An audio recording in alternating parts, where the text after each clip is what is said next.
Welcome to our channel दोस्तों। Drama serial कभी मैं कभी तुम बहुत ही ज़्यादा इंटरेस्टिंग बन चुका है। आने वाली एपिसोड में आप लोगों को दिखाया जाएगा कि यहाँ पर इफ्तिखार साहब की आगे चलकर डेथ होने ही वाली है, वो भी सिर्फ और सिर्फ अदील की वजह से।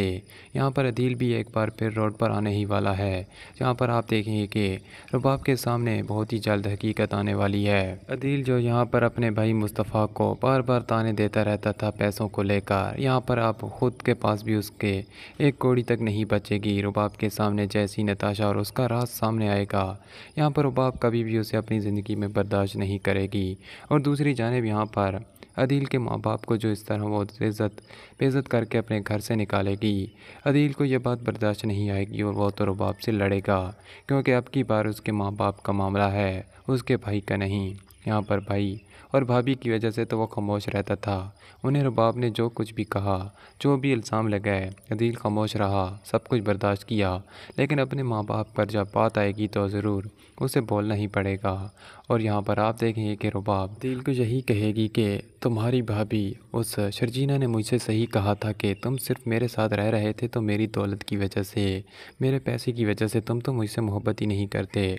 जहाँ पर आप देखेंगे कि अदील भी अब खामोश नहीं रहेगा, वो भी बोल पड़ेगा। रुबाब से कहेगा कि रुबाब हाँ, मैं तुम्हें बर्दाश्त कर रहा था तो बड़ी मुश्किल से, वो भी सिर्फ तुम्हारी दौलत की वजह से। मैं भी अब तुमसे तंग आ चुका हूँ, इरिटेट होता हूँ जब तुम मुझे मुलाजमों जैसा रवैया अख्तियार करती हो। तुमने तो कभी मुझे दिल से शोर कबूल ही नहीं किया, जब चाहा जैसे चाहा मुझे इस्तेमाल किया। अगर तुम भी मेरे साथ बीवी बनकर रहती तो शायद मेरे दिल में तुम्हारे लिए ये मोहब्बत बरकरार रहती, लेकिन तुमने मुझे मजबूर कर दिया है इस तरह के काम करने पर।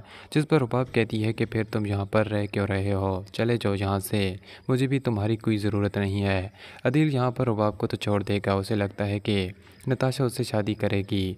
लेकिन यहाँ पर आप देखेंगे कि अदील जब रोड पर आ जाएगा तो नताशा भी उसे छोड़ने को तैयार है। नताशा भी अब उसे मुंह तक नहीं लगाएगी। जिसके बाद दोस्तों आप लोगों को दिखाया जाएगा कि उधर शर्जीना भी मुस्तफ़ा को छोड़कर जा चुकी है। मुस्तफ़ा जिस तरह से बदल चुका है, शर्जीना ये सब कुछ कैसे बर्दाश्त कर सकती थी। शर्जीना ने तो उसे समझाने की भरपूर कोशिश की ताकि मुस्तफ़ा कोई गलत काम ना करे, कोई गलत फैसले ना करे।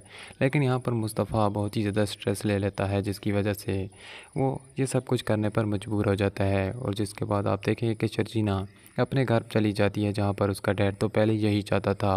वो शर्जीना से यही कहेगा कि अब तुम मुस्तफ़ा से तलाक लोगी, मैं नहीं चाहता कि अब तुम कभी भी उसकी ज़िंदगी में लौट कर जाओ, वो कभी भी नहीं बदलेगा। तुम चाहे हज़ार कोशिश कर लो, मुस्तफ़ा जैसा है वैसे ही रहेगा। शर्जीना यहाँ पर बहुत ही ज़्यादा परेशान होती है, वो बिल्कुल भी मुस्तफ़ा से तलाक नहीं लेना चाहती। उसे पता है कि मुस्तफ़ा ज़रूर बदलेगा और उसे ज़रूर मनाने आएगा। दोस्तों ये सारा कुछ आप आने वाली एपिसोड में देखेंगे। वीडियो को लाइक और हमारे चैनल को सब्सक्राइब करना बिल्कुल